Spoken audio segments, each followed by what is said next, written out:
Ազգային ժողովում կատարված արդյոք նախընտրական այս իրավիճակների Ազգային ժողովում կատարված այդ իրանց լպիրշության ու ամենաթողության արդյունքն էր, որոնցից ոմանց հատկապես, որը ստացավ իր արձագանքը, եթե կրկնվի, անհամաչափ արձագանք լինելու հույս ունեմ իրանց տեղը այսուհետ կճանաչեն եւ չափը։ Անհամաչափ արձագանքը որի մասն է խոսքը։ Դա ինչ է նշանակում։ Դա նշանակում է, որ կլինի քաղաքական հրապարակային ինչ որ ասելիք մեզ, դրա պատասխանը ստանալու է։ Այսինքն նույն լեքսիկոնով պատասխանելու եք, ինչ արդեն չի, հարցը այն բովանդակությունն է, որով որ նրանք այդ հայտարարությունները անում են։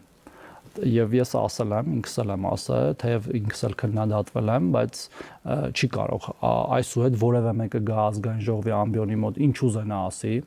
հետո գա մեր մյուս գործընկերը պատասխանի այդ իր ինչ ուզել ասածներին մոտարապես նույն բառապաշարով եւ ընդեղից ինչ որ հայոյանքներ հնչեն ոմանց հետևը թաքնվելով իրանց ուժեղ տղայի կերպար դրած մարդկանց կողմից չի կարա դա բառապաշարը ու չի արձագանքեցի։ Հա ես հատուկ արձագանքեցի ու այո արձագանքել եմ այնպես ինչպես արել եմ ու չեմ փոշմանը դրա համար թեև դա այնտեղը չի որ մենք բայց եթե դատապարտում եք այն կողմի հայտարարությունը ապա ոնց դուք չեք փոշմանում ձեր արած հայտարարությունների համար որ այդքան էլ հարիր չի ազգային ժողովի որովհետեւ դա ինչ որ մի անգամ պետք է արվեր որ իրանք հանգիստ նստեն տեղները